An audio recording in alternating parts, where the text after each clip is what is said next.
నమస్తే, welcome to 99 TV. అప్పుడేమో vehicle దిగలేదన్నారు. ఇప్పుడు దిగుతానంటే స్వయాన ఎస్పీ గారే అడ్డుకున్నారు. అది పల్నాడు జిల్లా, ఇది చిత్తూరు జిల్లా బంగారుపాళ్యం దగ్గర. పల్నాడు జిల్లా సత్తెనపల్లి దగ్గర నాగమల్లేశ్వర విగ్రహావిష్కరణకి వెళుతున్న సమయంలో ఆయన వెహికల్ కింద సింగయ్య గారు అనే వారి పార్టీ కార్యకర్త పడినా పట్టించుకోకుండా జగన్మోహన్ రెడ్డి గారు వెళ్ళిపోయారు. అలాగా అసలు ఏమాత్రం మానవత్వం లేకుండా జగన్మోహన్ రెడ్డి గారు అలా వెళ్ళిపోయారని చెప్పేసి కూటమి పార్టీలన్నీ కలిసి ఆయన్ని ఉతికి ఆరేసినాయి. నిజమే, జగన్మోహన్ రెడ్డి గారు అలా వెళ్లకుండా ఉండాల్సిందే, దిగుండాల్సిందే. మరి ఇక్కడ దిగారు కదా, దిగాలనే ప్రయత్నం చేశారు కదా. బంగారుపాళ్యం వెళ్తుంటే ఎవరో వాళ్ళ కార్యకర్త ఆ స్కఫుల్లో గాయపడ్డాడు. అది తెలిసి ఆ కార్యకర్త దగ్గరికి, అభిమాని దగ్గరికి వెళ్ళాలనుకున్నాడు. ఎస్పీ గారు స్వయంగా అడ్డుకున్నారు. మీరు నో మీరు దిగటానికి వీల్లేదు. ఎస్పీ గారి పర్సెప్షన్లో అయితే అది కరెక్టే. నేననేది ఓన్లీ పోలీస్ వరకు కన్ఫైన్ చేసి మాట్లాడుతుంటే అది కరెక్టే.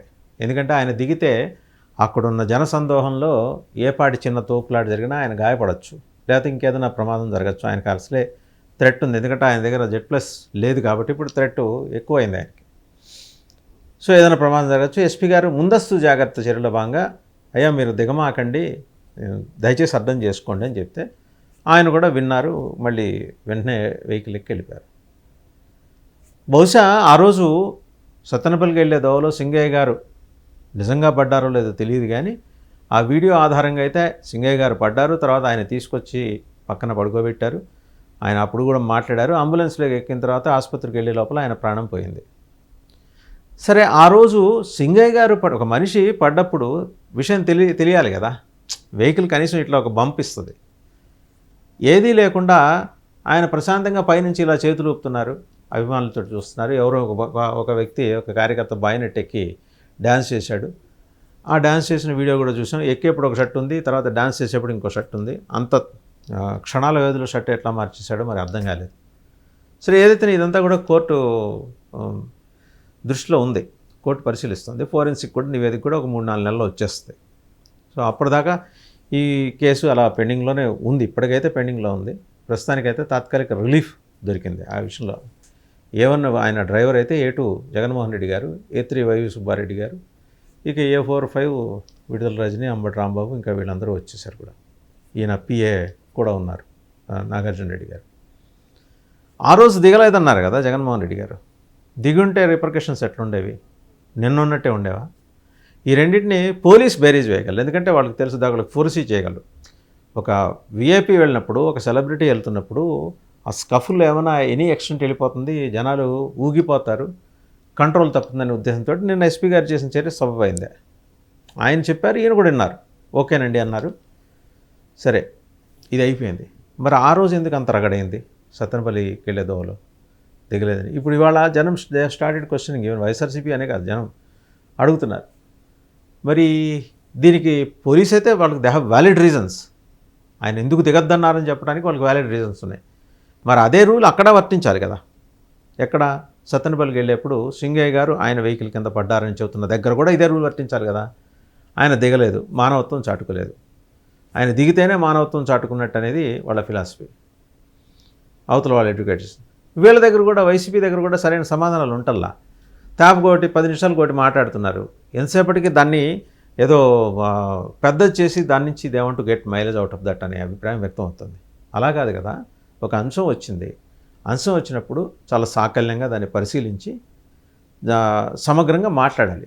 ఆవేశకావేశాలకు పోయే సందర్భం కాదు. ఒక మనిషి ప్రాణం పోయింది, ఆయన జీపు కింద పడంగానే, ఆయన వెహికల్ కింద పడంగానే పోయిందా, తర్వాత పోయిందా అనేది వేరే సంగతి. బట్ ప్రాణం అయితే పోయింది. వాళ్ళ పార్టీ కార్యకర్త. సరే, తర్వాత వాళ్ళు ఏదో వాళ్ళ సహాయం, ఆర్థిక సాయం ఏదో చేశారు. దాన్ని పట్టుకొని తెలుగుదేశం, మరి ఇన్ని తెలుగుదేశం కానీ కూటమి పార్టీలు కానీ ఇన్ని రోజులు జగన్మోహన్ రెడ్డిని ప్యాకెట్ ఆడేసాయి. వీళ్ళ దగ్గర సమాధానం ఏది? ప్రాపర్గా సమాధానం ఏది? సరే, కోర్టులో చెప్పుకునేది చెప్పుకుంటారు, బట్ జనాలకి చెప్పాలి కదా. ఎందుకు చెప్పలేకపోతుంది వైసీపీ? ఇప్పుడు నిన్న జరిగింది ఇన్సిడెంట్, ఈ రెండు కంపేర్ చేసి సో ఇదండి సంగతి అని వైసీపీ చెప్పాలిగా. ఆ రోజు ఒకవేళ జగన్మోహన్ రెడ్డి గారు నిజంగా దిగే ప్రయత్నం చేసినప్పటికీ కూడా జరిగేది ఇదే. లేదండి మీరు వెళ్ళండి, మేము చూసుకుంటామని పోలీసు చెప్పాలి. ఆ రోజు అతన్ని ఆటోలో తీసుకెళ్ళడానికి లోకల్గా ఉన్న వైసీపీ శ్రేణులు ప్రయత్నించినప్పుడు లేదు, కుదరదని చెప్పేసి అడ్డుకున్న పోలీసు ఎవరు? ఆయన పేరేంటి? ఆయన హోదా ఏంటి? ఆ అధికారి హోదా ఏంటి? ఎందుకు అడ్డుకున్నారు? అంబులెన్స్ వచ్చేదాకా అరగంట పాటు ఎందుకు ఆగారు? ఆ అరగంట అంటే ఒక యాక్సిడెంట్ అయినప్పుడు మరి ప్రతిదీ కూడా గోల్డెన్ అవర్ అది. ప్రతి నిమిషం కూడా ఖచ్చితంగా అది దీంట్లోకి పరిగణలోకి తీసుకోవాలి, కన్సిడరేషన్లోకి తీసుకోవాల్సింది. ఐడియల్గా అరగంట పాటు ఎలా పడుకోబెట్టారు అంబులెన్స్ వచ్చేదాకా? ఈ లోపు అట్లీస్ట్ అంబులెన్స్ ఎదురుపడేది, ఆటోలో తీసుకెళ్తుంటే అంబులెన్స్లోకి షిఫ్ట్ చేసే అవకాశం ఉండేది కదా. ఆయన అప్పుడు మాట్లాడుతుంది. ఇది ఎందుకు ప్రశ్నించలేదు? అసలు అది ఎవరు చేశారు? ఎవరి ఇన్స్టిగేషన్ తోటి ఆయన్ని ఆటోలోకి వెళ్ళనీయకుండా ఎవరు ఆపారు? సో ఇవన్నీ కూడా ప్రోబ్లో బయటపడాలి. మనం కేసు కట్టామా, అందులో A1 జగన్మోహన్ రెడ్డా, A2 ఫలానా రెడ్డా, A3 ఇంకో రెడ్డా, ఇది కాదు కదా అసలు కావాల్సింది. అప్పుడు టెక్నాలజీ కాదు, లేకపోతే ఏది చట్టం కాదు మాట్లాడాల్సింది. మనిషి విలువ, మానవీయత కావాలి. మానవీయత సరే తెలుగుదేశం పార్టీ కూటమి పక్షాలు ఆరోపిస్తున్నట్టు ఈయనకు అట్టాగు లేదని వాళ్ళు ఆరోపిస్తున్నాయి. ఈయనకు లేదు, కానీ మానవత్వం ఉన్నోళ్ళు పాపం అక్కడెవరో అతను ఆటోలు తీసుకెళ్ళాలని ప్రయత్నం చేశారు కదా. అయ్యో పాపం, రోడ్డు మీద ఎవరికైనా ఏదైనా దెబ్బ తగిలితే అయ్యో పాపం అనుకుంటాం. అయ్యో పాపం అనుకుంటూ చాలామంది గుమికూడి అతన్ని ఆటోలో తీసుకెళ్దాం హాస్పిటల్కి అనే ప్రయత్నం చేసినప్పుడు ఎవరు అడ్డుకున్నారు, ఎందుకు అడ్డుకున్నారు? ఇది కూడా ప్రోబ్ జరగాలి కదా. అండ్ ఇంకోటి, ఈయన మీద ఇంకొక అభియోగం, సింగయ్య గారి భార్యని తాడేపల్లి నివాసానికి పిలిపించుకొని భయపెట్టి పరామర్శించారట. భయపెట్టి పరామర్శించడం అంటే ఒక ఎలిగేషన్ చేసేప్పుడు దాంట్లో స్పష్టత ఉండాలి. ఈయన భయపెట్టారా, పరామర్శించారా? Both are contradictions, both are not same. Balayya Babu గారు అన్నట్టు భయపెట్టడం వేరు, పరామర్శించడం వేరు. ఆవిడ తడబడిందిట. ఒక సాధారణ గృహిణి, వైఎస్ఆర్సీపీ అభిమాని ఆమె కానీ ఆమె భర్త సింగయ్య గారు కానీ అంతమంది జనాలను చూసినప్పుడు బెదరటం సహజం. సో అయితే ఆ బెదిరింపు వెనక జగన్మోహన్ రెడ్డి గారు ఉన్నారు. జగన్మోహన్ రెడ్డి గారే ఎలాగైనా సరే ఇవాళ సింగయ్య గారి భార్యను పిలిపించాలి, ఆమెను బెదిరించాలని తీర్మానించుకున్నారు. తీర్మానించుకొని ఫర్మానా జారీ చేశారు. వాళ్ళ వైసీపీ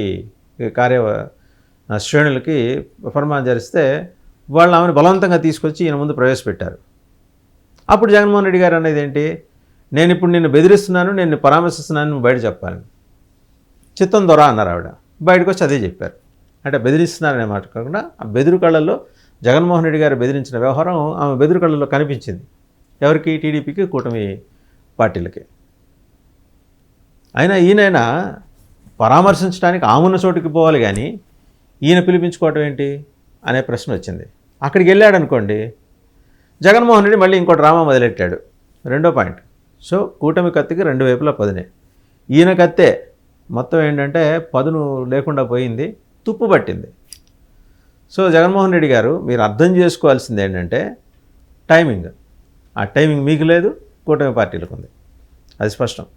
నిన్నైనా మీరు ఎస్పీ గారిని అడగాలి కదా అని మీ అభిమానులు అడుగుతున్నారు. ఏమని అడగాలని అడుగుతారు. మరి ఆ రోజు ఎందుకు అక్కడ అడగాలి కదా అని. బట్ మీరు విజ్ఞులు కాబట్టి, మీకు తెలుసు కాబట్టి మీరేంటంటే సర్లే ఇప్పుడు ఇది కాదు కదా సమయం మాట్లాడాల్సిందని చెప్పేసి సర్దుకొని వచ్చేసారట. అది కూడా మీ అభిమానులే అంటున్నారు. సరే, ఇంతమంది ఇన్ని రకాలుగా అనుకుంటున్నారు, అదేదో నిజమేదో మీరే చెప్పేసి పుణ్యం కట్టుకోండి జగన్మోహన్ రెడ్డి గారు అని మళ్ళీ ఇంకో సెక్షన్ ఆఫ్ అభిమానులు మిమ్మల్ని కోరుతున్నారు.